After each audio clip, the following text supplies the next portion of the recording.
Hello, three people watching. You understand my slightly reduced circumstances of being given a strike on a stream discussing a tribe in October. I think it had about nearly 300 views. No trouble about it. I know I did, mentally anyway, go through what was said. I thought it was okay. Aaron Amherst was in it. It was 5 hours long.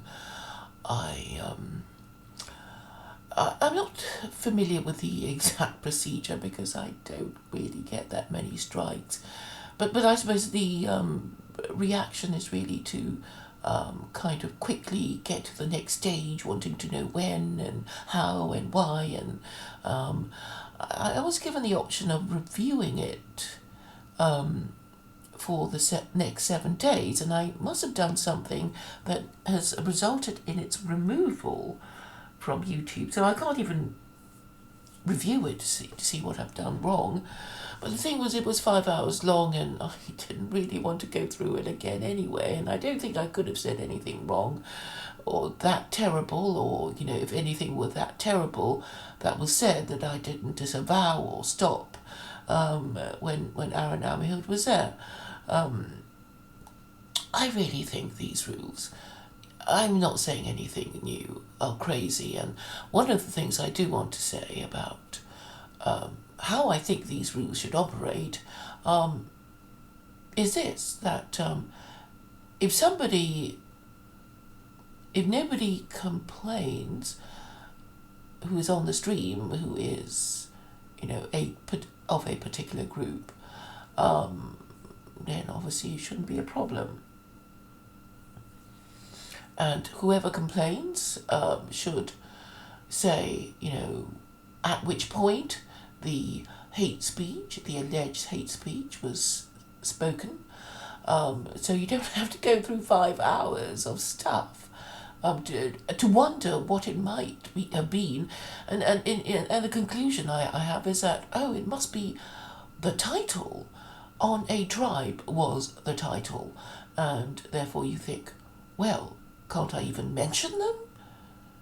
And if that is the answer, then I'm afraid even greater levels of anti-Semitism will be generated, simply because you are actually censoring the mentioning of a particular tribe, or you're not supposed to call them a tribe. We're just expected to, dangle from the ceiling and wonder what we did that was wrong as we're being punished, and that is also going to cause anti-Semitism. I mean, I'm very happy to discuss the causes of anti-Semitism with Jews and Gentile, but nobody of any intellectual standing is prepared to discuss it at all, probably because they're crippled by fear.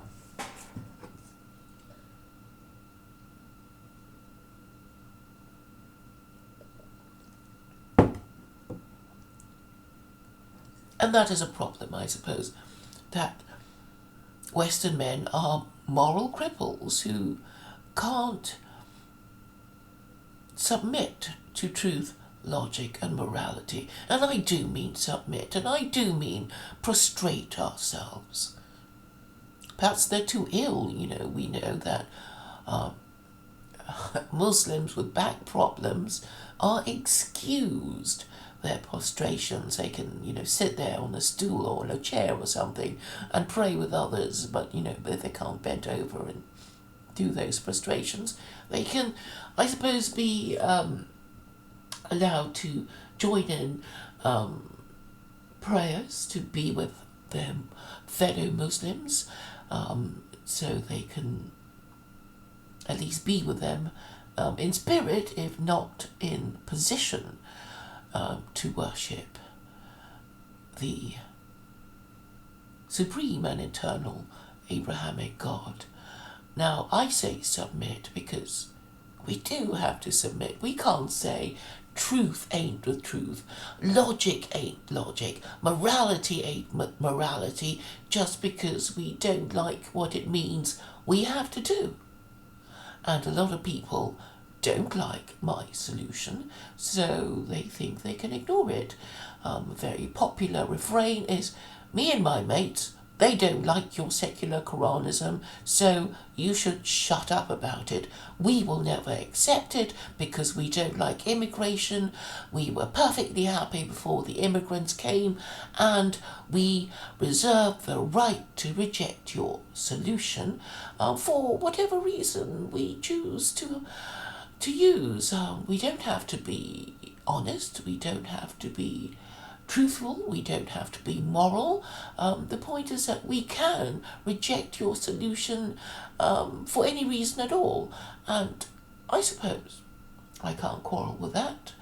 If you withdraw your cooperation from me, I have no physical power other than the power of my ideas. The most powerful idea is to harness truth, logic, and morality to allow me to win arguments, but I am helpless against this collective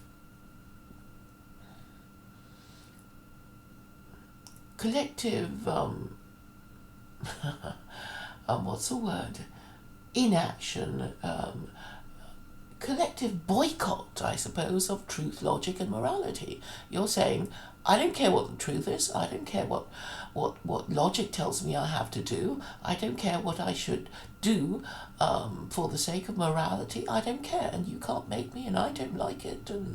And this is, of course, the position of the infantilized adult who was never given the parenting he or she required to be a fully functional adult acting according to the dictates of true logic and morality, the first of which is to submit to them.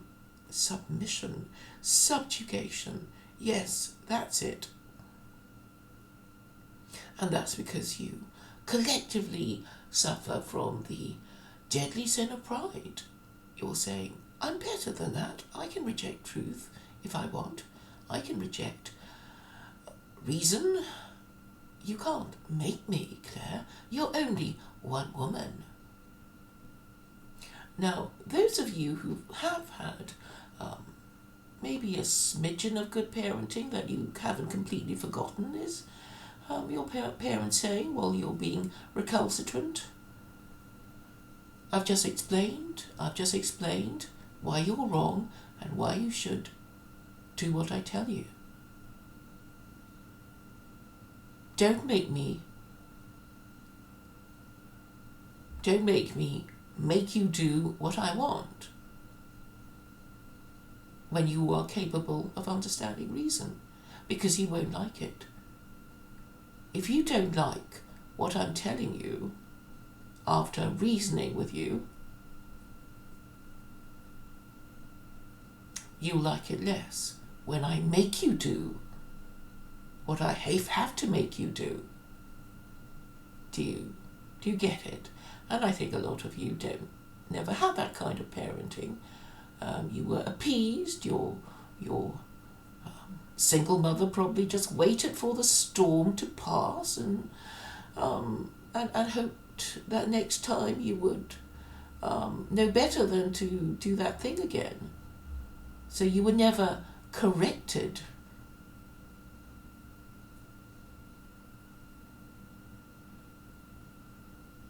And I suppose, since most Westerners were singly parented, i.e. badly parented, truth, logic and morality are hostages to fortune. These are things you want to reject, ignore until it's too late.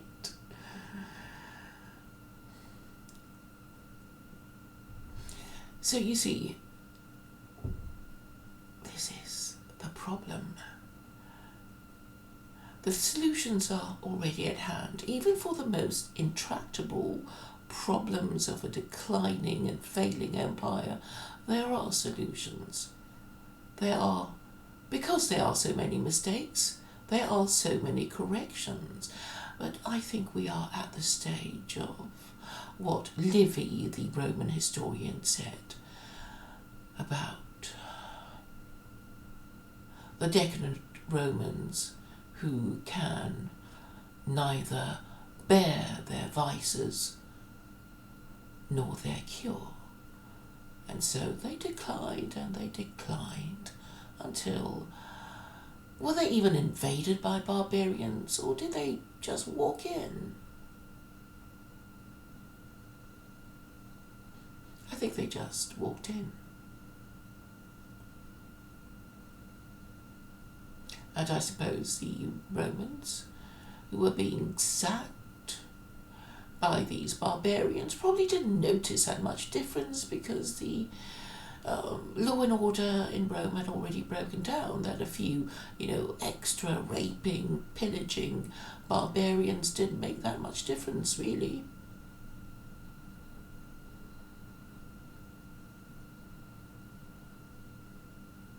But it is curious, isn't it, that how many people won't understand.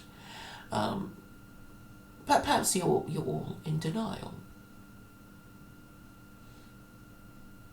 Or you're thinking, well, it's all hopeless anyway, let's just pretend it's not happening. The way somebody who thinks, well, I've only got a day to live, I think I have 24 hours, I think I'll just carry on playing video games and masturbating to porn, and that's all I ever knew, to have fun, and I'm not going to do anything adventurous now.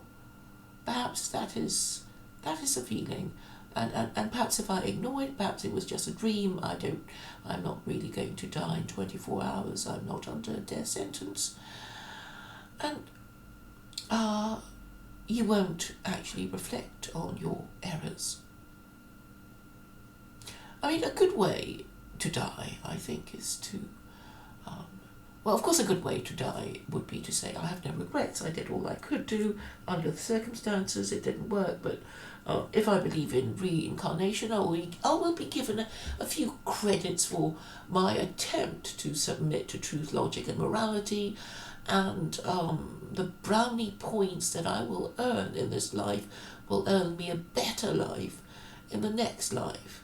Or if you believe in God, you will think, well, for my efforts, I should be saved from hell and be given the other place, and perhaps I'm not really meant to, succeed as a revolutionary or a prophet, but I should be awarded, brownie points for trying anyway, and trying to do the right thing.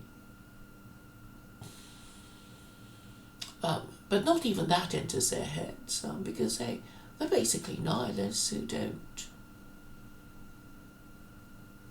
who have no hope for the future, who had no explanation for their existence. But the thing is, they could easily have had a reason for their existence, because of the whole construction of the moral system created by the Abrahamic God. One of the things that started the germ of this dream was really the idea of peer review. And things have been said about peer review that were uncomplimentary, shall we say. This is when academics with lots of friends will be rushing to approve each other's work and saying, yeah, me and my mates, we're all agreed about how wonderful I am, and we're not agreed on how wonderful you are, so you, with your transgressive ideas, you get kicked out of academia. And this is considered to be a good thing.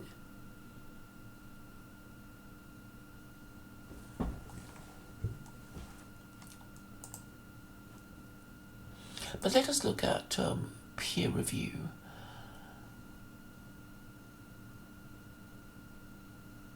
there was a very good Wikipedia entry.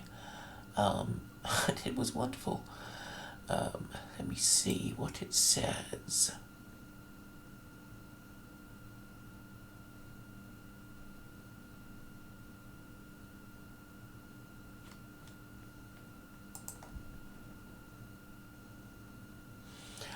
Peer review is evaluation of work by one or more people with similar competences as the producers of the work. Peers, in brackets. It functions as a form of self-regulation by qualified members of a profession within a relevant field. Peer review methods are used to maintain quality standards, improve performance, and provide credibility. In academia, scholarly peer review is often used to determine an academic paper's suitability for publication. Peer review can be categorized by the type of activity and by the field or profession in which the activity occurs, e.g., medical peer review. Let's go to criticism, because I think we all know, okay, peer review, I guess, is fine if if the peers are, wise men, wise women, wise people, and nobody disputes their wisdom. So, if the majority of the wisest people around say this, then it's probably correct, right? Even though, technically, even wise people can be in error, since no one is infallible.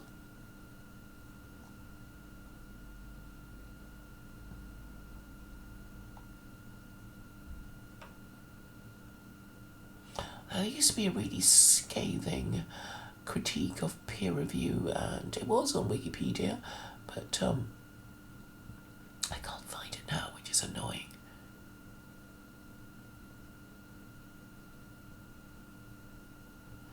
Well, it's been deleted and substituted. Okay, maybe it's still somewhere around. Maybe Google has hidden it. But if I can find it for you, that would be great.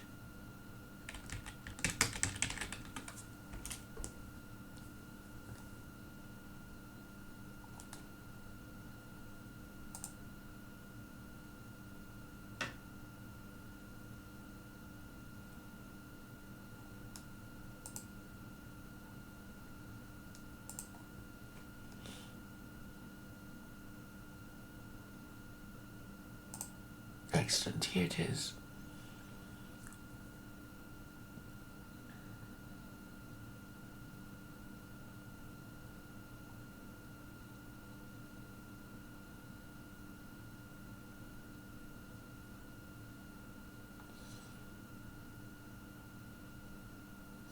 Well, I'm not going to read you everything, but it's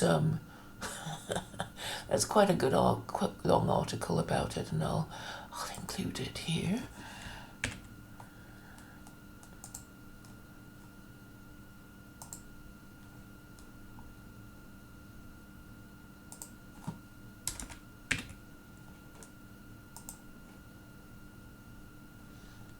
But the point is that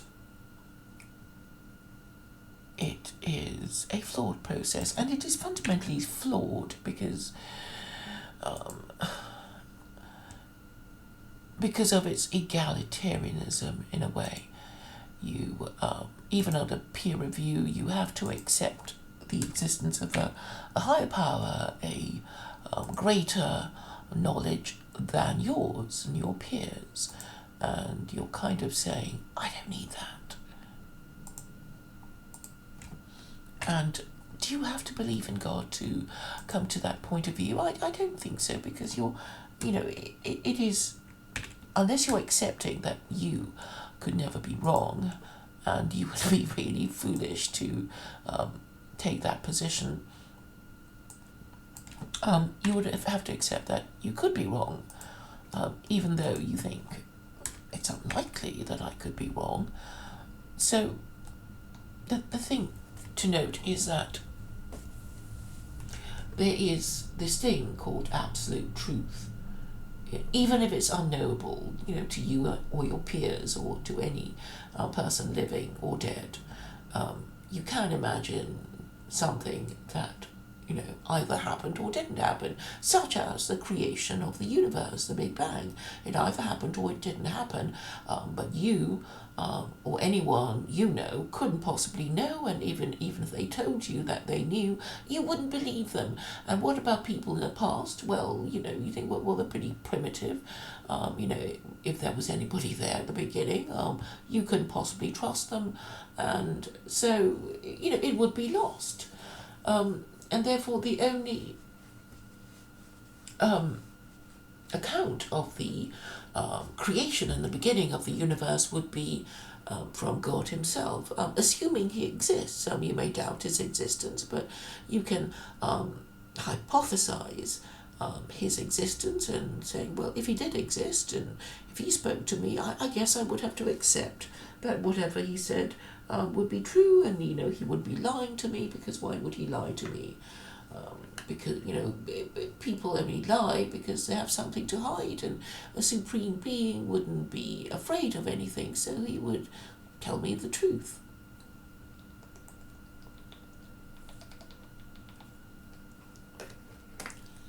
So we can see how the hypothetical Abrahamic God is useful in ordering our thoughts, and how and why peer review is wrong, and also, if you think in more practical terms of the use of force to get things done in politics, well, that would be war, wouldn't it? We are, perhaps on the abyss of the Third World War. We don't know.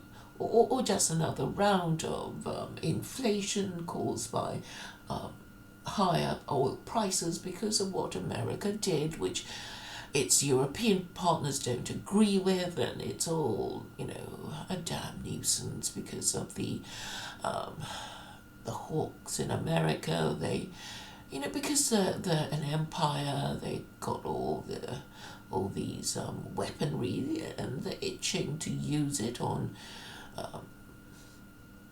anyone, really, I guess. They will keep using it because they can't see why they shouldn't if they've got all the weaponry and nothing is able to stop them. If they were wise, they would think to themselves, probably not a good idea to alienate so many people, because ultimately, even if you are a dictatorship, you have to be careful not to get too many people to hate you, and when you are so hated, then you have to have the support of the military, and there will be a military leader who might say, well, we've had enough of you, Emperor, we would like a different one. And this was actually what happened to Roman emperors under the Praetorian Guard. They would be the guards who guarded the emperor, but who would guard the guards who guarded the emperor? Well, no one really, so they had access to the emperor, and they can let him live or kill him as they chose. So perhaps Trump is under a similar situation. Who knows? I mean, he did say while campaigning that he didn't want any more foreign wars. It's not impossible that the deep state could be threatening him with his life and threatening to kill his family. I'm trying to, give him the benefit of the doubt. But ultimately, what are we to do when we are bribed or threatened? Well, of course, the correct answer is that you have to say, well, do your worst. It's not to say that every one of us will, when the crunch comes, if they're going to kill us and our family and destroy blah, blah, blah, people, most people will just back down. But the correct answer remains that, for you to tell your You're the people who threaten you. If you really think you're right, well, do your worst. And this brings me to the greatest martyr of all, which is Jesus Christ.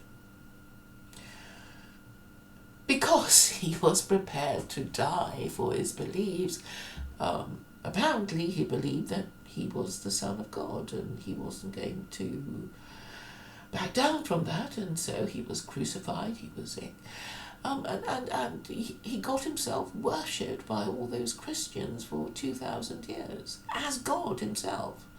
So I guess that's a pretty good achievement. If getting yourself worshipped is your bag.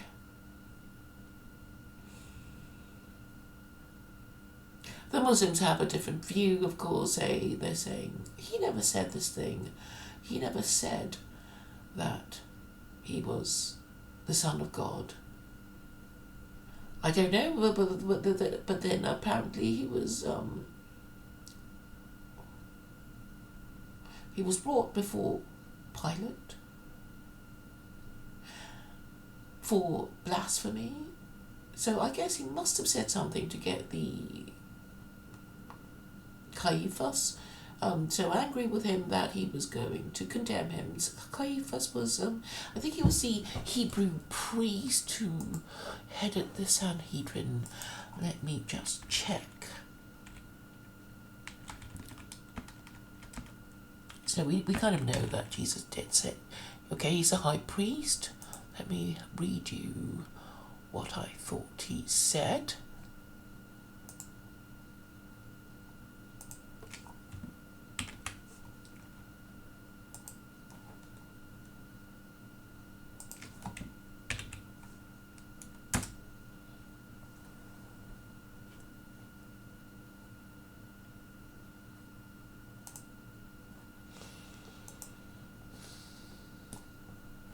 I think I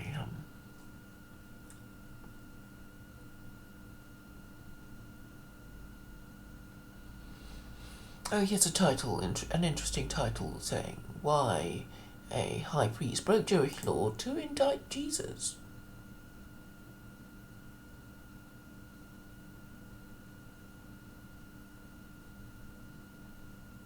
This is an article by the National Geographic.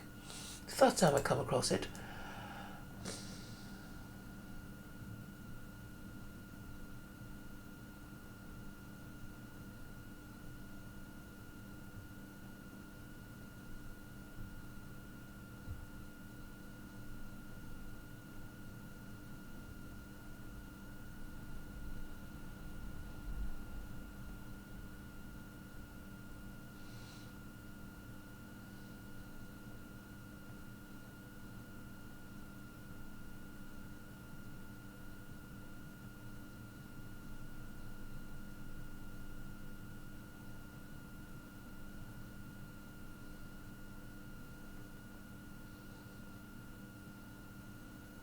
Actually, it's quite a good article about why Jesus might have been executed.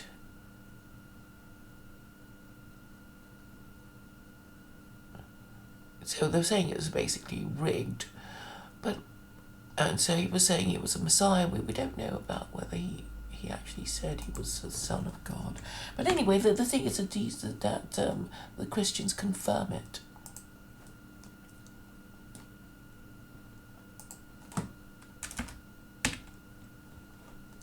And this is clearly idolatry.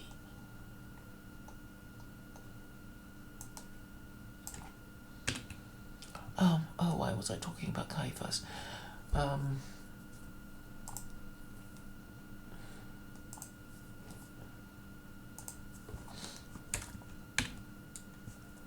let me retrace my footsteps.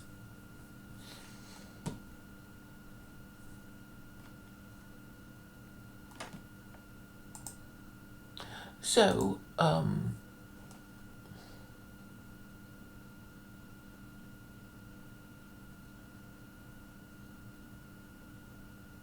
Oh yes, we should be prepared to die for our principles.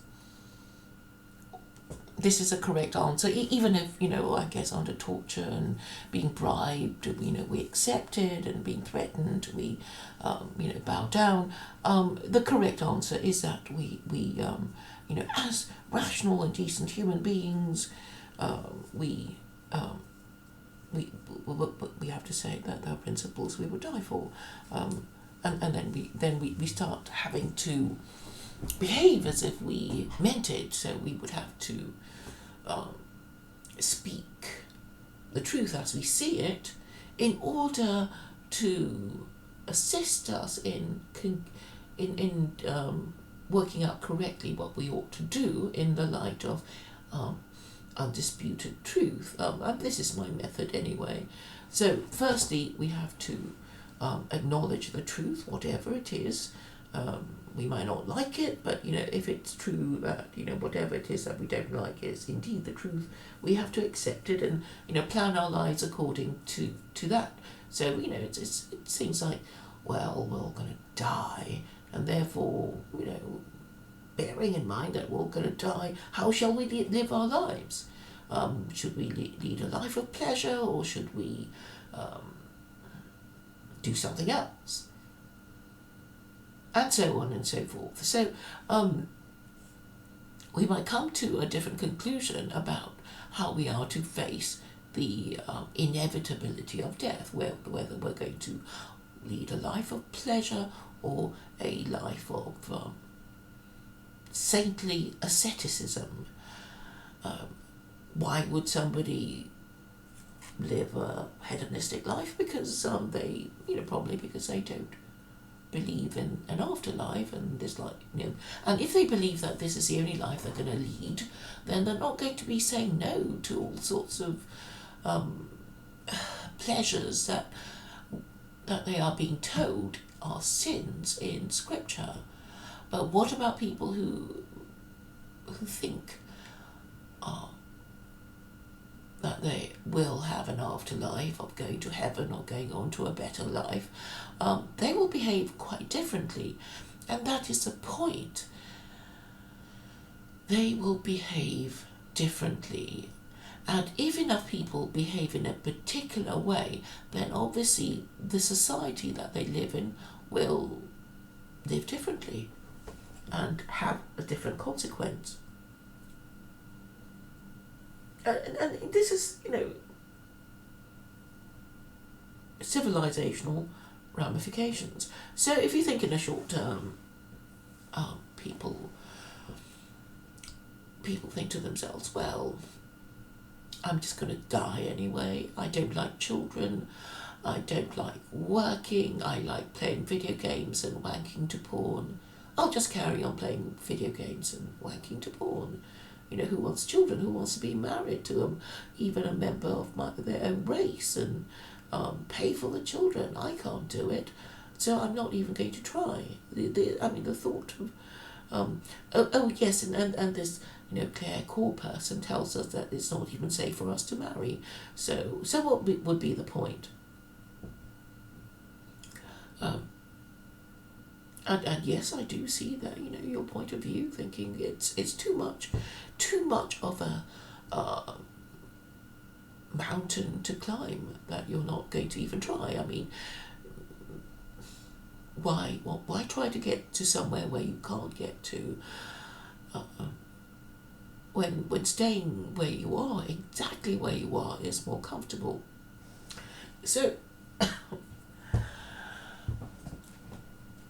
nothing is attempted. So collectively, these Western men are prepared not to have children, not to even say they want to marry, not to even contemplate the solution to their problems, because they know that they won't be able to change things within their lifetimes. And even if they did manage to abolish no fault divorce, even if the secular Quranist revolution ever came about, it would be too late for them. And that is because they refuse to make the sacrifice for the collective. They have not been told that this is what they must do. They just have no idea of it. And so the only rational way, being atheists and hedonists, is to enjoy whatever the matriarchy now has to offer, rather than to think in the long term. And I think, and I'm saying that the long term would be a time after we are dead. So we have to think about such things as posterity, which is an abstract idea, which I'm sure is unfamiliar to those who are degenerate and materialistic. And so we come to the danger of materialistic political ideology such as capitalism and communism.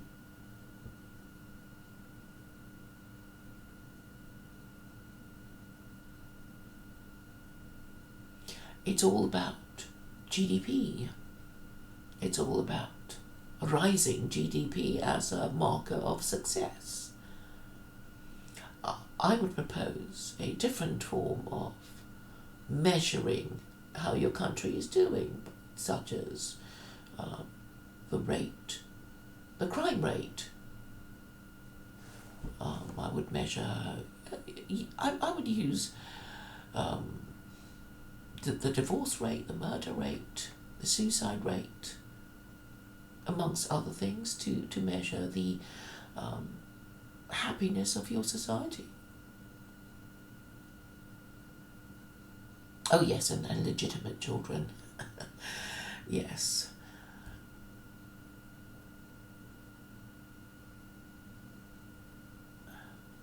Yeah, so this would be, non-materialistic ways of measuring the success of your society.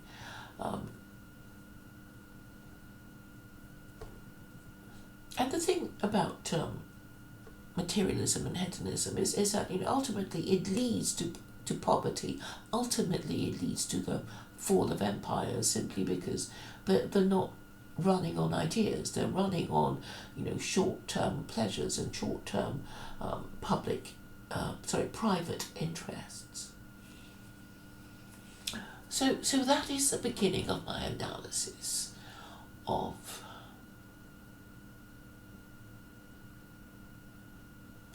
how to solve problems. It's only because men collectively decline to make sacrifices for the collective that no problems can be solved. And because they are immune to truth, logic and morality as a means of solving and avoiding problems, their problems will continue to worsen.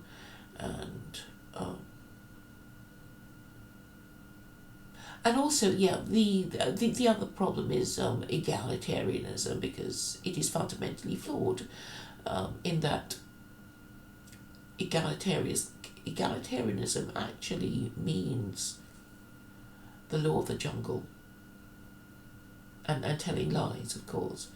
So you can pretend that we're all equal here, but actually no, the cleverer and richer and more beautiful, more attractive of you, and the more charismatic will be the winner.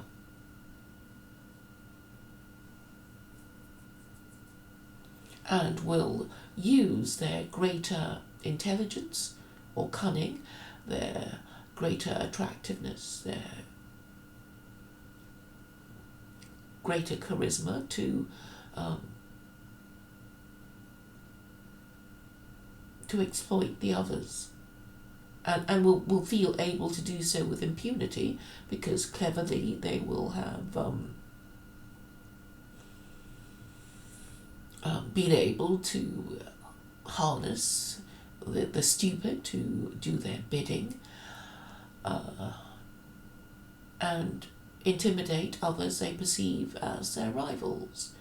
So under this kind of system, this law of the jungle, people will get stupider and more corrupt, until they will always be fighting each other and only be able to survive if they live as a collection of amoral tribes who will kill and steal from each other without compunction, and indeed perceive it as a necessity and justified.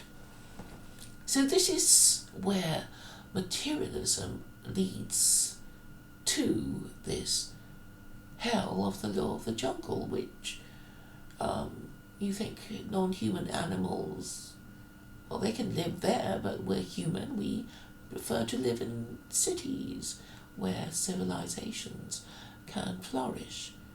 But it seems we don't even have intellectuals capable of discussing these matters because they are too afraid. They're too afraid of losing status, losing their job and their income to actually discuss these things. So short-termism is the enemy of long-termism, of thinking in the long-term national interest to keep their nation in existence.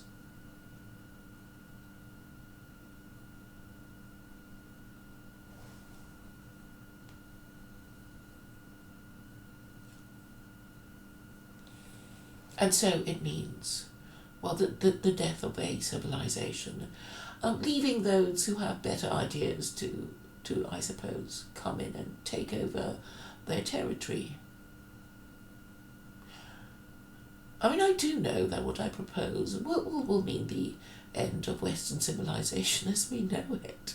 But what is the Western civilization that we know? It's globo homo, it's uncontrolled immigration, all of the things that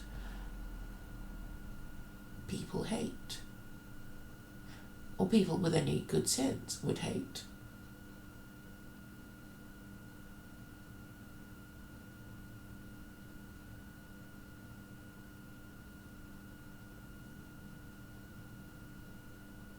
So what seems to be the problem?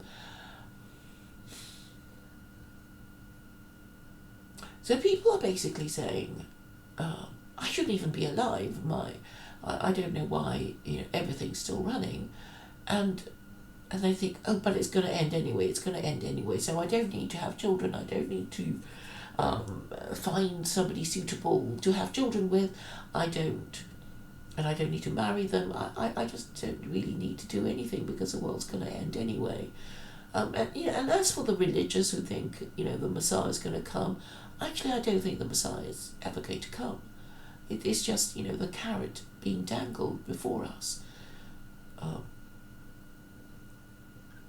and I think we are meant to use whatever ideas we have at our disposal to solve problems, and we'll just be punished if we don't.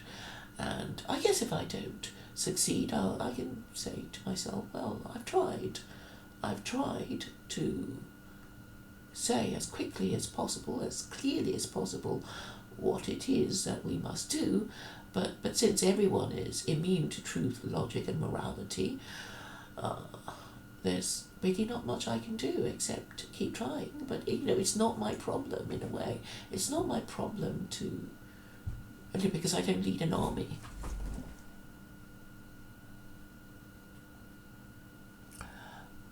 How nice to see you, Dr. Mengele. How will my ideas stop neocon Jews from starting wars for their benefit? Well,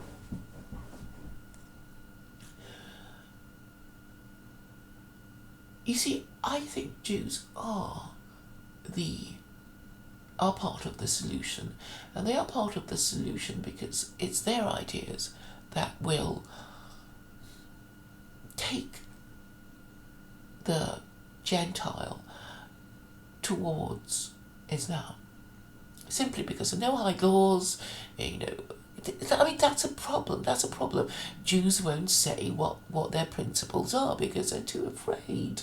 They're too afraid to say that Christianity falls below the minimum moral status of the Noahide laws, and that's why Western civilization is failing, because their religion, what they think is their religion, is failing.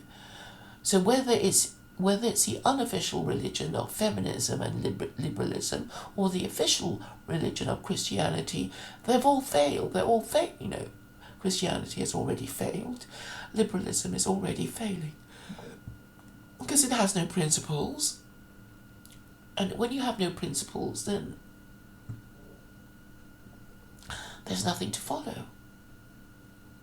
So Jews are supposed to say, I'm afraid, we're afraid, we should have told you this before, but actually Christianity is idolatry, and idolatry leads to self-worship, and self-worship means Westerners, their leaders and their governed,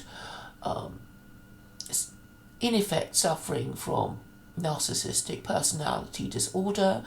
Narcissism is bad. We know what happened to Narcissus, this young man who committed suicide because he fell in love with a reflection of himself and was so upset that the reflection would never love him back.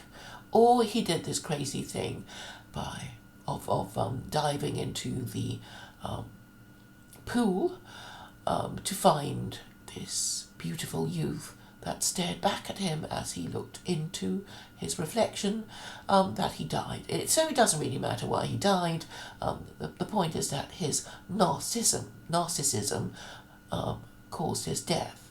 And it seems that the Westerners without religion, or who persist in the idolatry of Christianity, are setting themselves up for this death or suicide. So Jews who live in the West, well, they have a duty to the Gentile, and I'm saying, this is it. This is your duty. This is what you're supposed to be doing as God's chosen people. Can you do it now, please? But they've, people like Aaron Amihud, they've got the wrong end of the stick, and they think, no, we just, we all just go back to Israel, where we came from originally, where, it's like, not really, you have Christian ancestors, which is why you can't bear the idolatrous religion of Christianity to be criticized. And that's why Aaron Amihud, as a Jew, wants me to promote Christianity. So, basically, a lot of people I'm talking to are fucked in the head, basically, and they admit to it, because Aaron admits to suffering from is it manic depression? Yeah. Okay, he suffers from some mental illness that he's admitted to in previous streams. So, you're all mad and silly, and, just have the humility to admit this and acknowledge that I speak truth, logic, and morality, and this is a problem. You get people like I hardly dare say her name now, but the thing is, you're all turning into Jen. You're behaving like her. I mean, there are those of you who won't be in a hangout with me. You want somebody else there to hold your hand, and this. And I'm not talking about Jen. I'm talking about young men wanting to hold the hand of other young men before they'll agree to be in a hangout with me. And it's like, there's no need to be afraid. The truth will save you. The truth will save you from error and disaster. And if you lose an argument with me, and I'm on the side of truth, logic, and morality, you haven't lost, really, have you? You've actually been saved from truth, from error and disaster. And only your pride has taken a bit of a bruising, but pride can be recovered in other ways later. Dr. Mengele, I can't single-handedly, then neither can you single-handedly turn back time. All we can do is say, look, Christianity is kaput. If you adopted secular Quranism, you will have the benefit of the rules of warfare contained in the Quran, and then you would know that how often American foreign policy flouts these rules, and maybe repent collectively as a nation or a civilization. And I think, the concept of repentance is important because it can save you.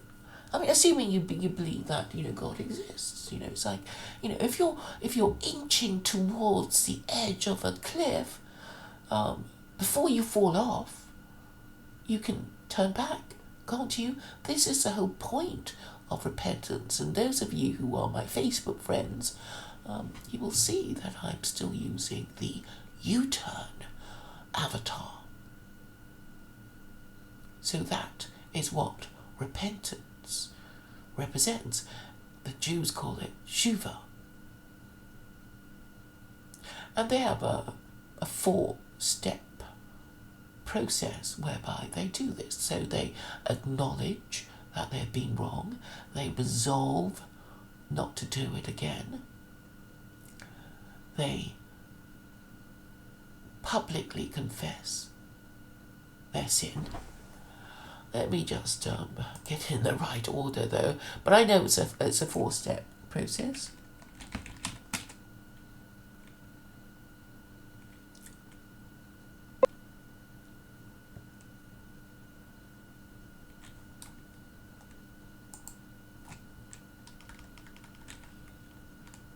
But you don't even need to believe in God to understand that, egalitarianism cannot possibly work, and it is fundamentally wrong.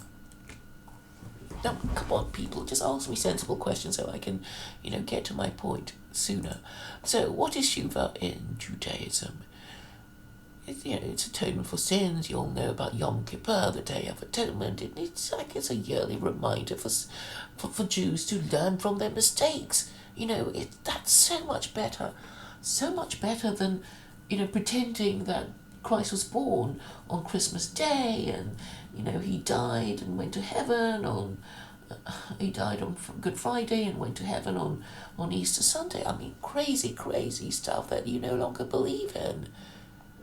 Okay, the 4 steps of atonement. Step 1, regret. Step 2, ceasing. Step 3, confession and restitution. And step 4, resolution.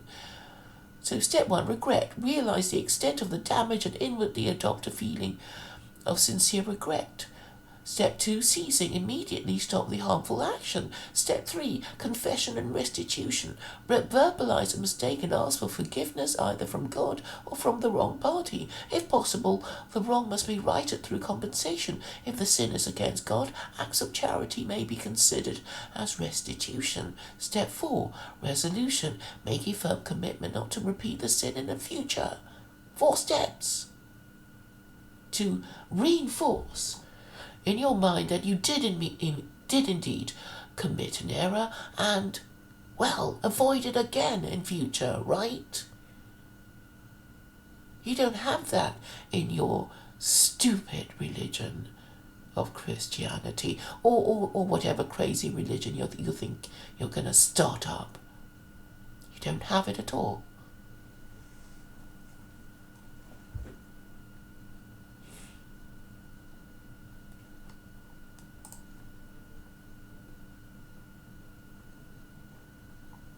Yet do you think that your magic white skin entitles you to a better life?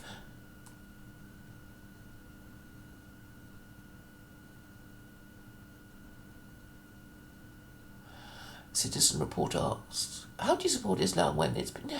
No, you see, you're making a category error. And this is what happens. When you're talking to uneducated people, it's like, Islam is a religion. Muslims are people that, presumably they're the brown people that you hate.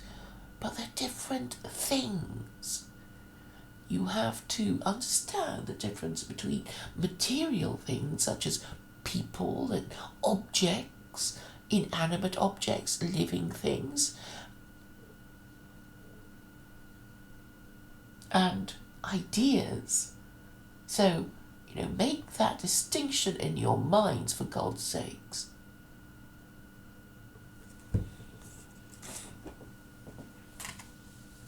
So,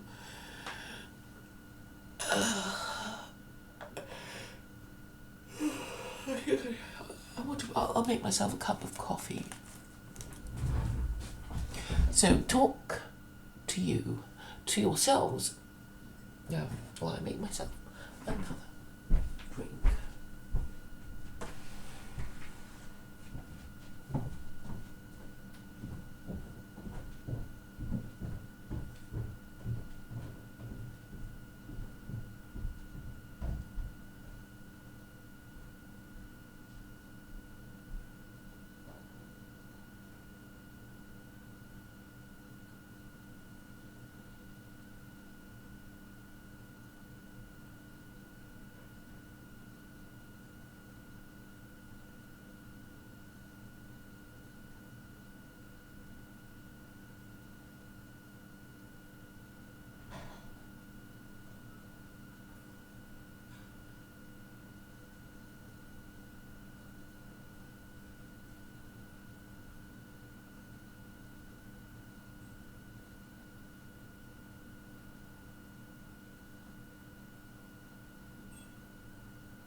Again.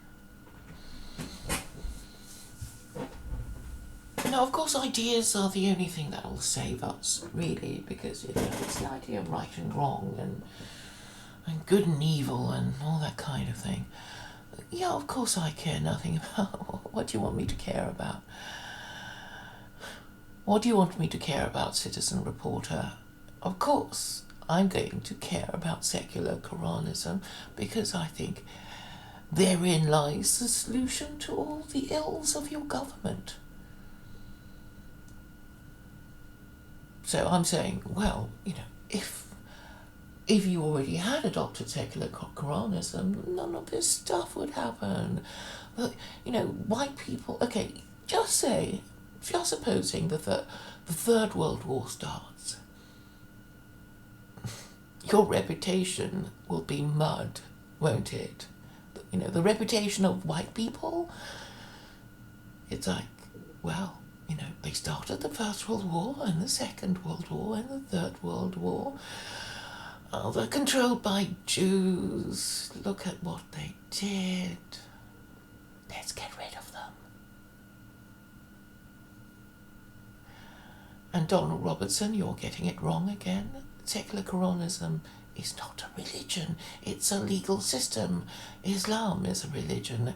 But I'm basing my legal system on the scripture of Muslims, I admit that. But the point is that it is a scripture that guarantees freedom of belief. You don't get that clearly, or you don't care. Donald Robertson, you as an American should know about freedom of belief that your First Amendment guarantees. So I'm saying that the Quran is the basis of the First Amendment, because Thomas Jefferson was known to have possessed a copy, and he was known to have read it, so, there's a connection.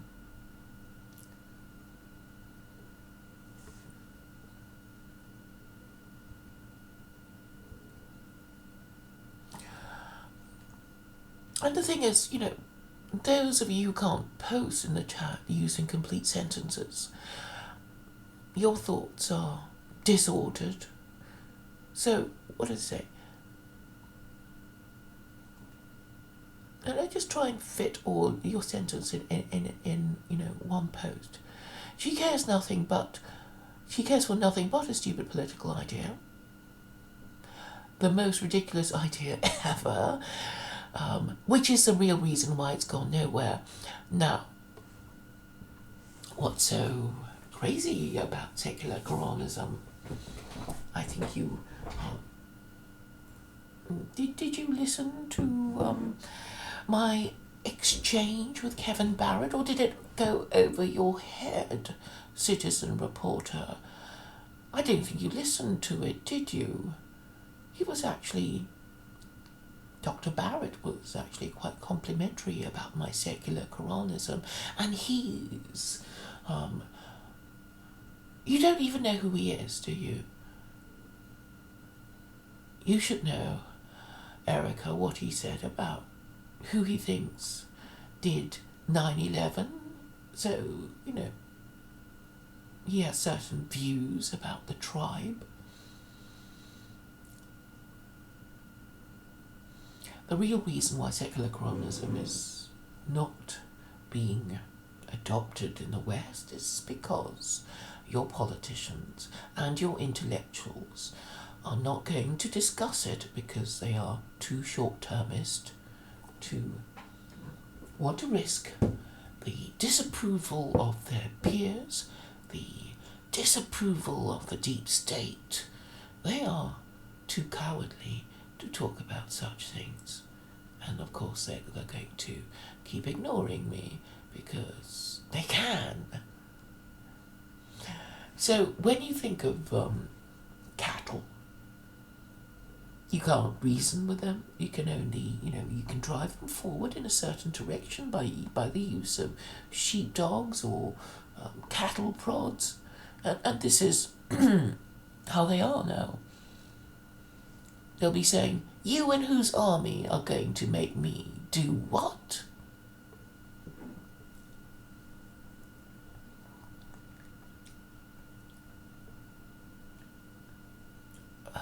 Whose murder are you talking about, Erica?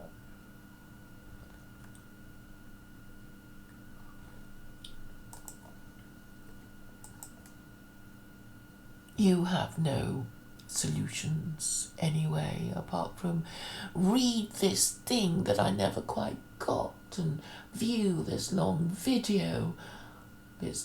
And they're all boring, and you're saying, just read all these things so you can agree with me, so I can like you and trust you. That's your idea of political activism, sadly.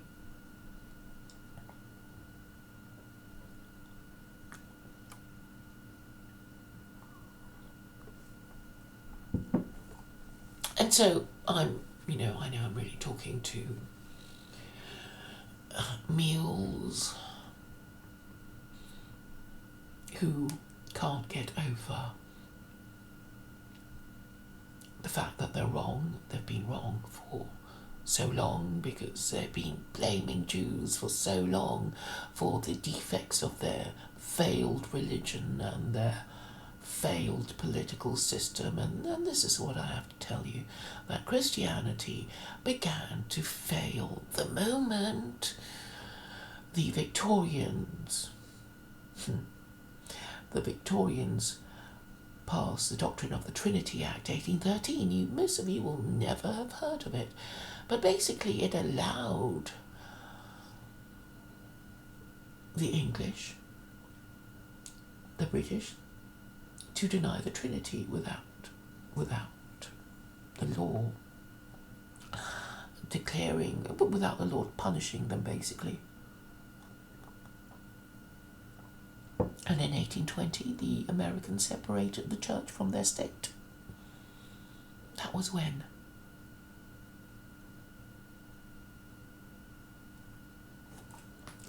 That was when Christianity began to die. You won't acknowledge that. You still want to blame the Jews, but I didn't say it happened overnight. I'm not even saying it happened in the 70s during, flower power and the pill and the feminist revolution. I'm saying it started to die, way back in the 1800s. So since you weren't alive, you wouldn't know, but that was when it began to die. And you have to understand that your ancestors who were Christians were not asked to convert. They were forced. They were forced to practice the religion of their kings. And if they didn't, there was compulsory church attendance. You do know that, don't you? So when your ancestors took Christianity seriously, they weren't very nice people. They weren't even very nice people to other Christians. And I think you already know that it was white Christian people who had all those wars of religion in Europe, and then you had all the Pilgrim Fathers trying to escape the religious persecution of the old world by going to the new world. And then what did they do? They had an American Civil War, and they still can't get over it. So, it's like, yeah, you're all really fucked up anyway, and there's so much about your history you don't know. And it's all, the Jews. It's like, look, you're not going to get to the top of the mountain in a rickety horse and carriage. You're just not going to do it. And if other people have more efficient vehicles, like, 4x4s or SUVs, as you call it in America, they're going to beat you. They're going to beat you to this race, while you are busy blaming Jews. The point is that your religion is not working if a few people, a few members of a tribe can just come in and take it over and subvert it. And I don't think they did. It's like, you can deal with their problem, with the problem of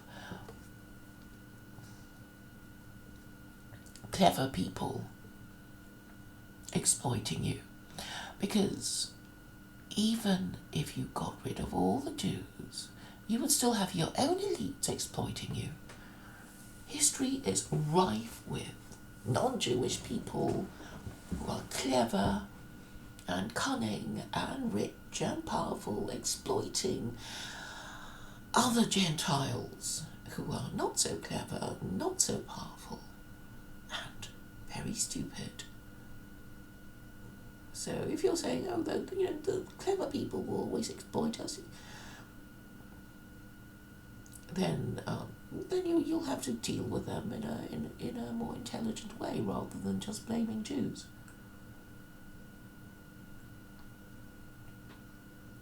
So I'm saying that the problem is your crazy political system, and I know why people are not taking to my idea of a one-party theocracy, because it is basically the antithesis of everything that's going on.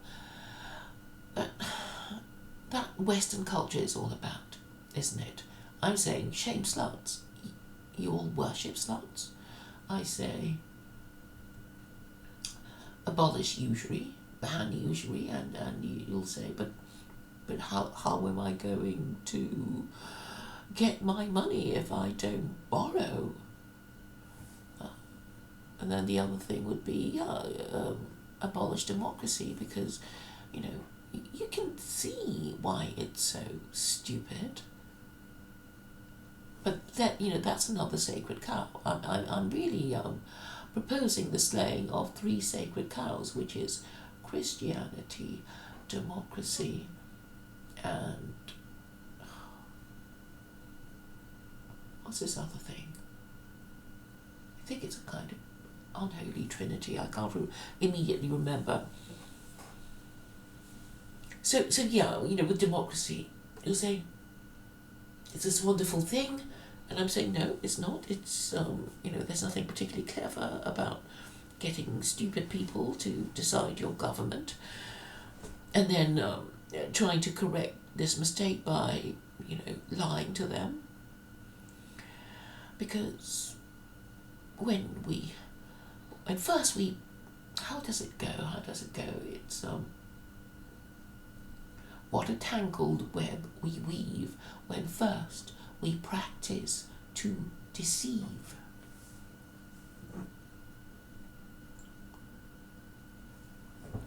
Can't remember. I think it's Hamlet. Let me see.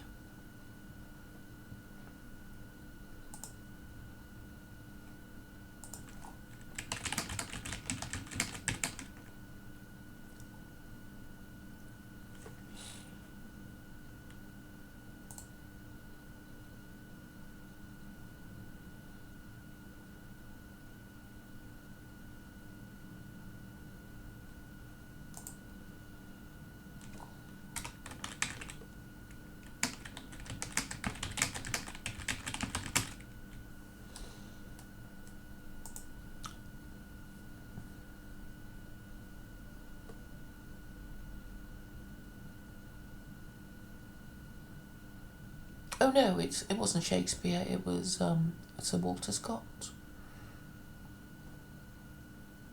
I always thought it was. Oh well. Anyway, I managed to correct myself in time. Oh no, it comes from Hamlet. Sorry. Yes, not Hamlet. Macbeth.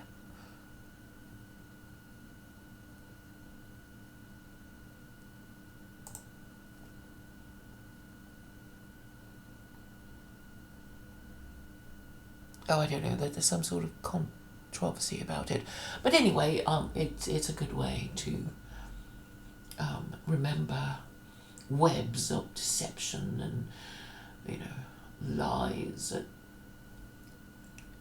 can entrap you into death until the spider wraps you up and eats you up. So unfortunately, there is a lot of truth and a lot of lies, and we are told a lot of lies, and we have to be able to filter what is right from people, because even the most practiced liars sometimes tell the truth. So how are we going to work out whether somebody is telling the truth or not? And there are a number of ways that you can tell if somebody's telling the truth about, why might this person be saying this weird thing? Why do they think it? What's the advantage for them to say this and think that? And if they're mad, and even if they're mad, why in their madness do they insist on, because they, that there is even a method to people's madness. And you may know that I'm quite interested in mental illness. And I'm saying really mental illness, mental deficiency, what's the difference anyway? Because children would call each other mad and silly, using it as an insult, obviously. And, is there any difference between being mad and silly? Well, not really, if the same bad thing happens to you. If you're a child that doesn't look both ways before crossing the road and it gets run over, is it mad for not doing it or just silly? It just doesn't matter, because, you obviously don't want to be a child who doesn't look both ways before crossing the road, and So, we have rules to protect us from being run over by cars, and the first of that is, look both ways before you cross the road. But if we're too proud to take advice, because, okay, so you're too proud to take advice. Are you saying that you're infallible?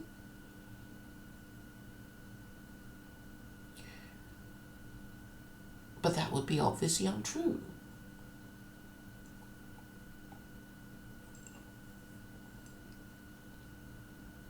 And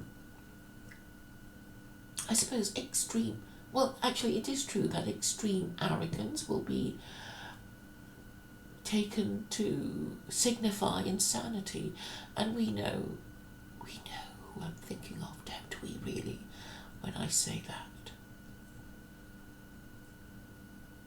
You can only take that position if you're actually mad or silly.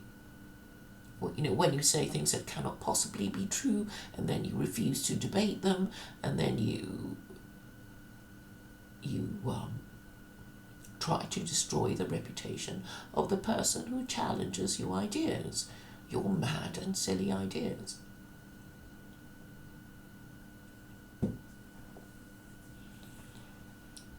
Is it possible to go mad with arrogance?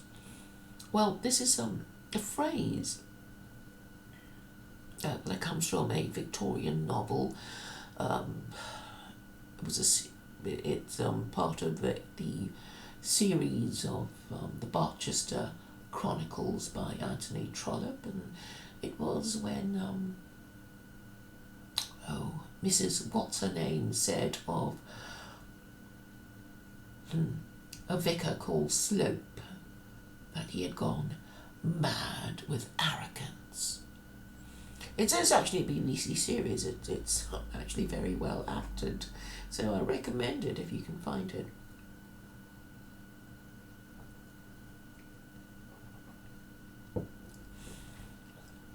And I think a lot of you suffer from the problem of children who won't keep quiet in class. That you would rather talk and think you win arguments when really you are being quite a bore. Yes, I know you're saying I'm being a bore, but I feel I have to repeat myself because so many of you clearly don't understand what I'm saying. And I know Ovi wants to come on, but it's a waste of time talking to him, because he's more interested in LARPing as a Nazi than in actually acknowledging truth, logic, or morality. So it is a waste of time. I'm not in the mood anyway, because what he'll do is he might even take your point, but the next time he'll just it's like his memory has been erased and he's back to where he is again, and he'll just start talking about Nazis and whatever. And the most important question I want to ask really is what you think is the purpose of religion. It's not something, actually I don't want to discuss it with you. I think you should discuss it amongst yourselves, and then I might be, interested to go to your streams and talk to you about that, because I already know what religion is all about, and, I acknowledge I'm being a bore about it. But I'm also saying that no society can do without a religion. And you guys are running on empty without without the blessing of God, because running on empty reminds me about Hanukkah. The Jews have this thing about that oil shouldn't have lasted for more than a day, but it lasted for 8 days. Wow! It means that we ran on empty, but God blessed us and kept us going. And you haven't even got that.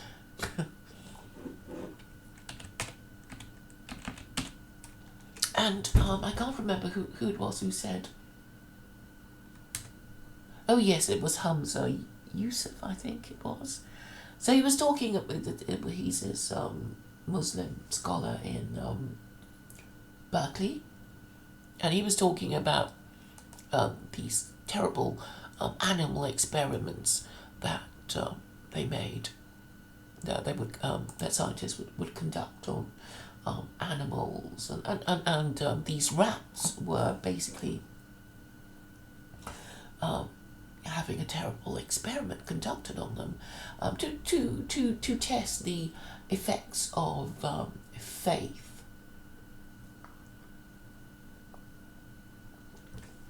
So I think this was how it was done. They would put one lot of rats in a cauldron, not of boiling water, no, but it was just and we just let them swim around, and obviously, then eventually they'd get tired, and then they would drown. And then there was this other lot of rats that they would put in another cauldron, or possibly the same cauldron, but it doesn't really matter. And when they got tired, really got tired, they were rescued. And this happened quite a few times. But every time they kind of, so every time they had this experiment, they would time how long these rats would swim. And every time they repeated the experiment with the same rats, the rats that they previously rescued, the rats would swim for longer, because they thought, if we just go on for a bit longer, we'll be rescued. And each of the previous times, they were rescued. And so this made them swim for longer than the rats who were never told anything, who were never rescued, and were just put into this other cauldron, and they gave up sooner and they died sooner. So there you go. I think I can find you the video.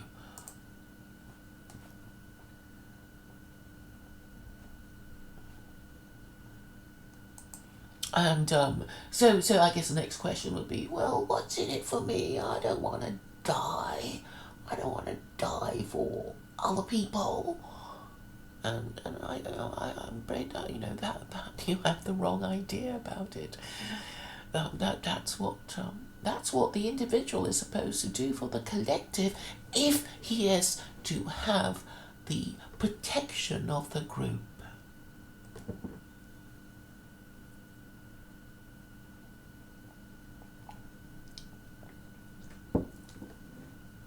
As a price.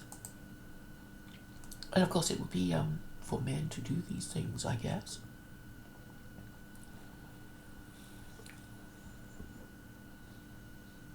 All these things are unthinkable for the decadent.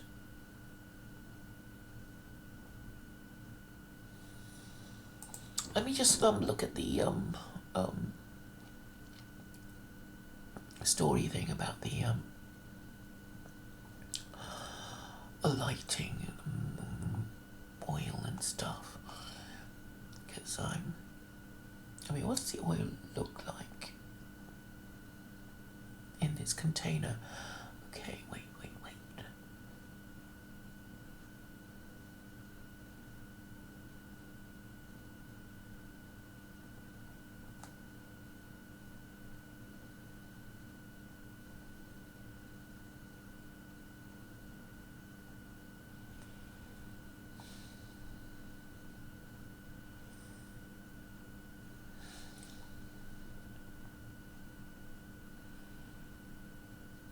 it's quite complicated, isn't it?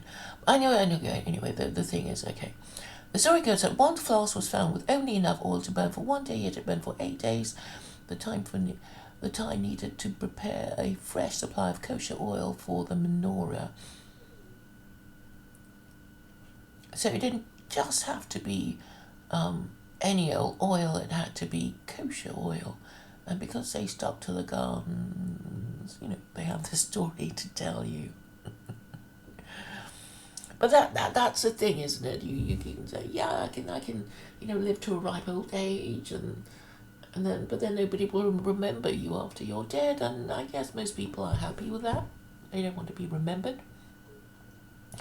But I guess a kind of immortality is to be remembered. And stories are ideas, and characters in stories are remembered. And I guess if you want to be remembered, you have to do stuff and make sacrifices.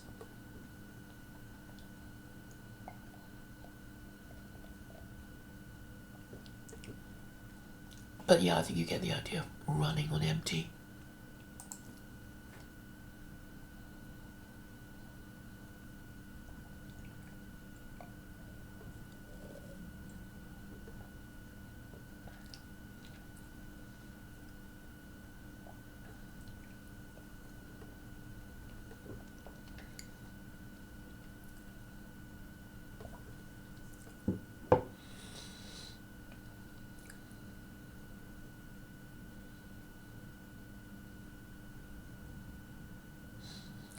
Citizen reporter says, no, we educate about the exploitation instead of diverting them to, well, I think your whole plan is to incite hatred against Jews, and I'm not interested in doing that. And obviously you want me to view your videos and read all the literature that will make me agree with you, and then you might adopt secular Quranism. But really you're not interested in solutions, you just want people to agree with you. No, I'm not interested in arguing with you, Ovi.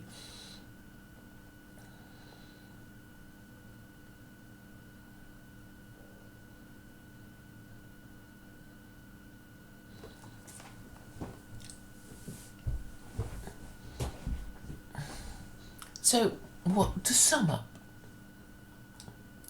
up, I'm saying, actually, Ovi, you wanted to, you've been showing some signs of progress, because you say, maybe religion, I've become more religious since I've become a fascist, or something like that.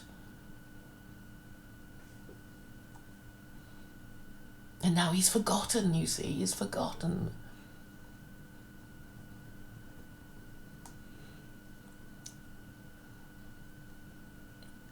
Listen, citizen reporter, London has been bombed.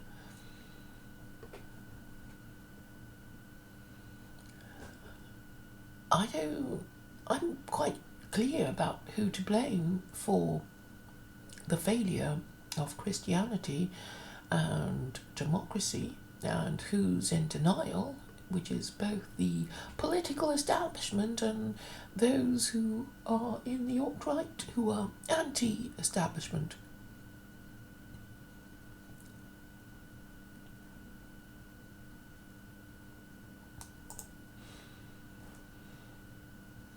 But to sum up, all the solutions are at hand. We simply reject them because we are crippled by the deadly sins of sloth and lust and greed and gluttony and envy and anger and pride. Did I get them in the right order? I hope I didn't repeat myself. And so this is your problem. And you are too invested in your narcissism to ever get yourselves out of it. I mean, obviously, I know I'm talking to the lowest of the low, people who are mentally ill, who've been, hating Jews for ever since they can remember, and it's become so much part of their identity that they just don't. They can't imagine any other way of existing other than to commune regularly as groups, So as an anti-Semitic group, they will go from stream to stream to insult people that they don't think are anti-Semitic enough, or they will congregate at other streams from, by anti-Semites to praise the anti-Semitism of the YouTuber concerned, and that this is how they will exist as a group until they can no longer do this. They're not interested in solutions, only in affirming their identity as anti-Semites. So if I say, well, perhaps they're not to blame, perhaps, or, Jewish liberalism is, can be attributed to the Gentiles simply because it, Gentiles created liberalism. This is, entirely a idea of Gentiles, because we know where liberalism came from originally, and of course it came from the ideas of the French Revolution, which I don't think the Jews are responsible for, even though I'm sure there'll be some of you who want to blame Jews for the French Revolution. Of Catholic priests.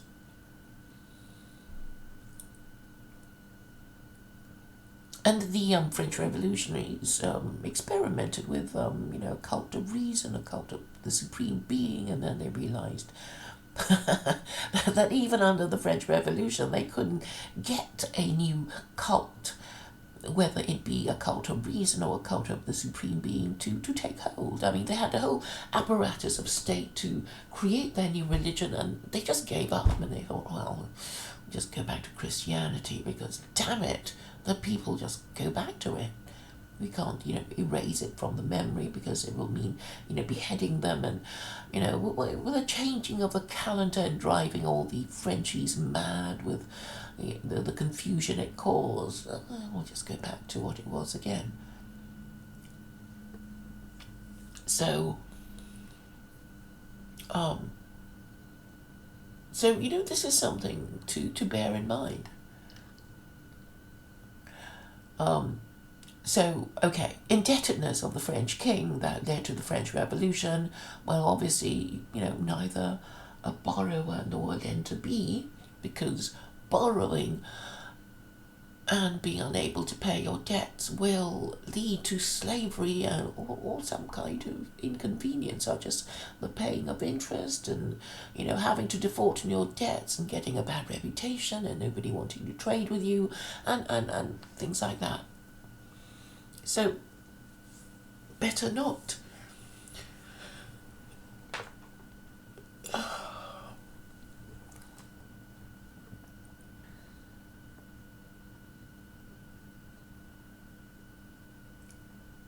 The Liberal Democrats, who are you talking about?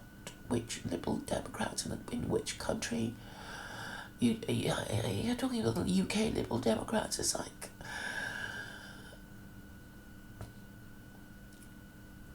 okay, you're saying neocon Jews. I'm saying neoconservatism is a euphemism for American imperialism. Imperialism can be pursued wisely or foolishly. I'm saying Jews should be put on a register where only observant Jews are allowed, and unobservant Jews would be struck off the register, if they've been convicted of idolatry and, all the things that would result in the death penalty, that they'll just have to be kicked out of struck off the register, and I think that's a practical solution to the Jewish problem, because you don't want them, you don't want there to be lots of them in your country, because then your politicians will be pandering to them, if you see what I mean. And I think, even those of you who hate Jews, who deny their status as a chosen people, you still regard them as, predators, and you yourselves as preyed upon. And even this admission is your little way of acknowledging their chosen status, their chosen people status. Because if you're saying, I'm the preyed upon, you're saying that they're more powerful than you. So you can't have it both ways. You can't say, Jews are both, stupid, but they still prey upon you. You're saying they're smarter, and obviously something has made them smarter, and it's because of their religion, because if they were practicing their religion, they would keep their wealth and knowledge and, genetics within their group. But actually a lot of them don't. They marry out and assimilate, and I think, Jews also have an identity crisis, and it's time to go back to basics, to, finally decide who we are supposed to be, and what other people are supposed to do.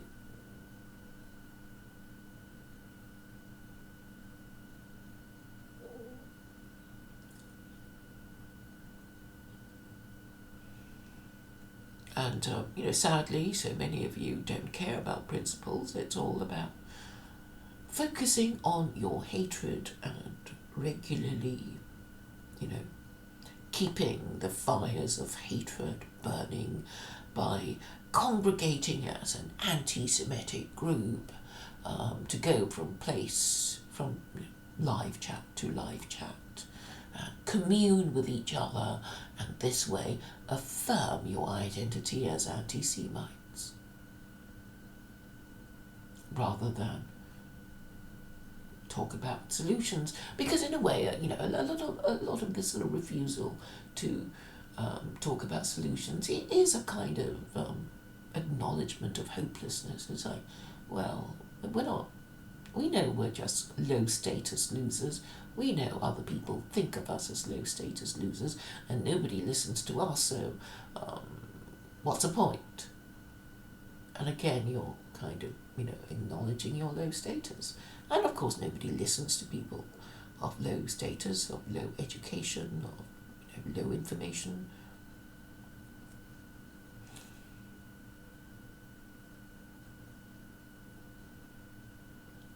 So, I prefer to go to higher status people, and the people I would be targeting are, obviously not the alt-right, but it's useful, to show how full of hate and stupidity the alt-right are. They can't reason. All they can do is just kind of cling to their identity, even if it's a bad identity. It's because it's all they know, because, what they fear now that they have no dignity as a people, because they have no religion and no rules of behaviour to keep them connected to each other than their collective hatred of Jews and Muslims, which is sort of simple enough to remember, I guess. It's like, yeah, we hate Jews, we hate foreigners, we hate immigrants, we hate, and therefore we're gonna, that's what joins us together, but nothing positive. And that's why you get the problem of purity spiralling, because the only way to get to the top of your group is to hate Jews more, or, whatever group you're supposed to hate more than the others. Because that's the only thing, people who aren't very able to manipulate ideas abstract ideas will do. They'll just, go for the crudest possible way of assuming superiority over others in their group that they're competing against. So, obviously I kind of want to go higher. I want to talk to people who know a thing or two and, are even acknowledged to have greater status than, even by the anti-Semites. They sort of know that, Jews have more power and that's why they hate them.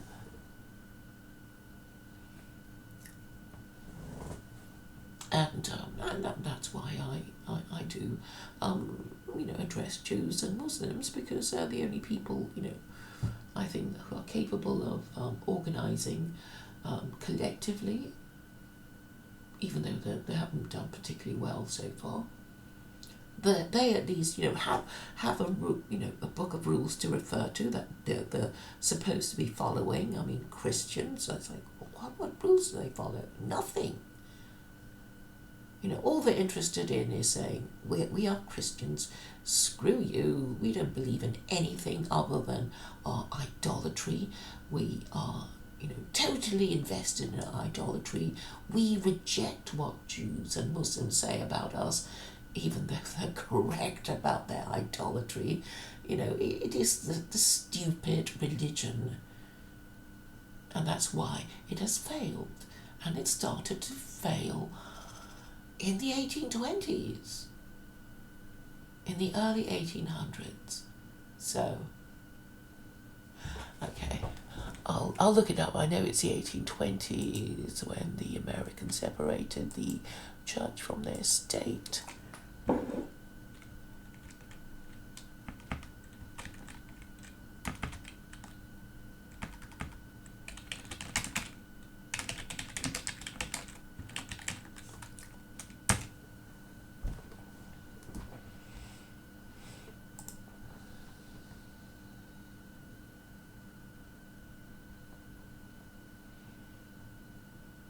Because, that's kind of like, the Americans, they kicked out the church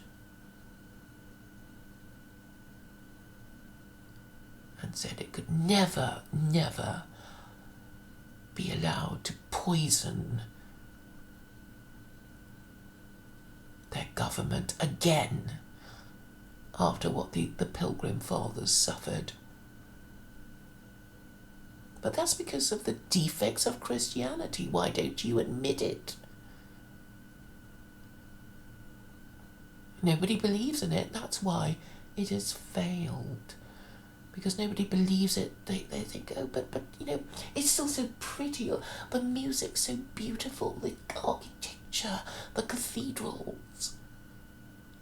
Yeah, but that's not what it's meant to do. Religion is meant to maintain morality.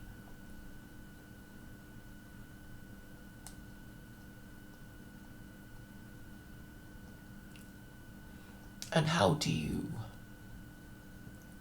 measure the success of a religion? Well, by the length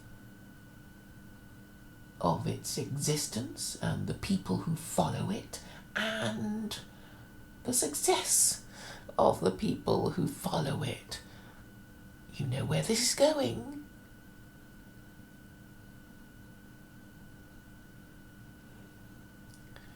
But I know that Judaism is too hard for degenerate Gentiles, so, the kind of Judaism light thing will be obviously the one to go for, and I have made it easier by giving to you something that is Islam light in the form of secular Quranism. And I know what you're doing is withholding your cooperation and saying, you can't make us. But that's only because you are nothing more than infantilized adults using the tactic of non-cooperation to thwart me. But I don't need your support. because obviously my idea is meant for the political establishment. And I think they do pay attention from time to time. Maybe not so much now, because they think, in the UK anyway, that they're on a roll, they've kicked out Labour. But actually it could go two ways. They could completely ignore me, or be brave enough to consider my ideas.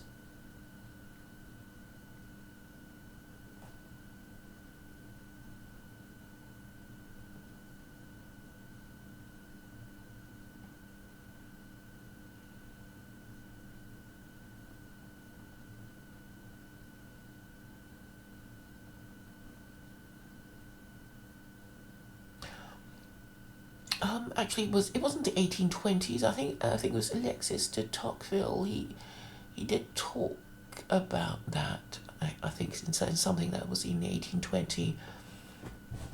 Anyway, Jefferson and the Bill of Rights. According to the Wikipedia entry, it says, in English, the exact term is an offshoot of the phrase wall of separation between church and state, as written in Thomas Jefferson's letter to the Danbury Baptist Association in 1802.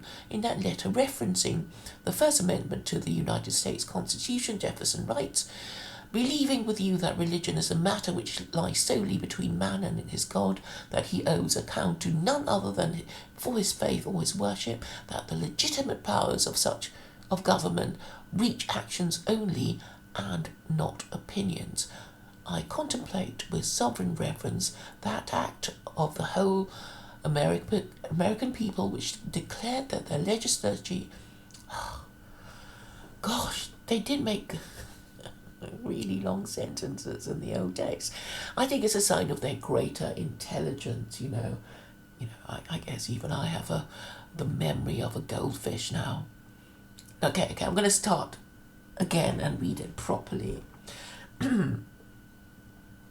Believing with you that religion is a matter which lies solely between man and his God, that he owes account to none other than for his faith or his worship, that the legitimate powers of government reach actions only and not opinions, I contemplate with sovereign reverence that act of the whole American people which declared that their legislature should make no law respecting an establishment of religion or prohibiting the free exercise thereof, thus building a wall of separation between church and the state.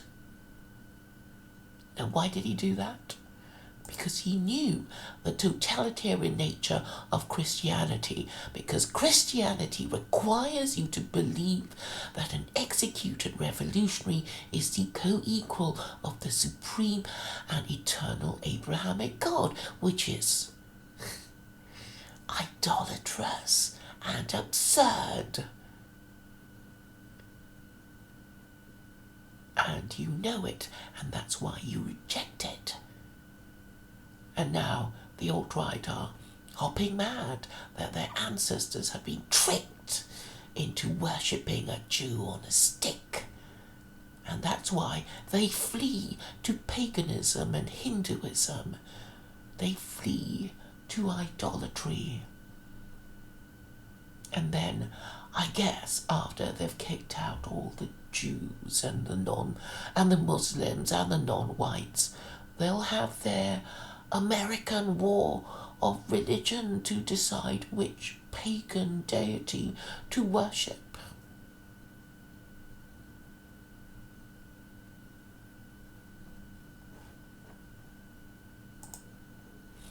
So that is the future of America. Unless there are, wiser men and women in high places capable of understanding what I'm saying and acting upon it, while totally disregarding the risk of losing status and income by just talking about such things with each other. But that's a thing. They're incapable of discussing these things with each other now. I don't think that America no longer has any philosophy departments. I think there are plenty of them in universities up and down. North America, but they don't seem able to discuss these important and urgent things, such as what is to be done in a rapidly declining and degenerate matriarchy. I think that's because they don't want to admit that they live in a matriarchy. And really, they prefer to remain in denial. Because what they're in effect saying to me is that we're on our deathbed. Don't expect anything of us. We can only die because we can no longer live and we no longer wish to live. And that's it, really. So, thank you for listening.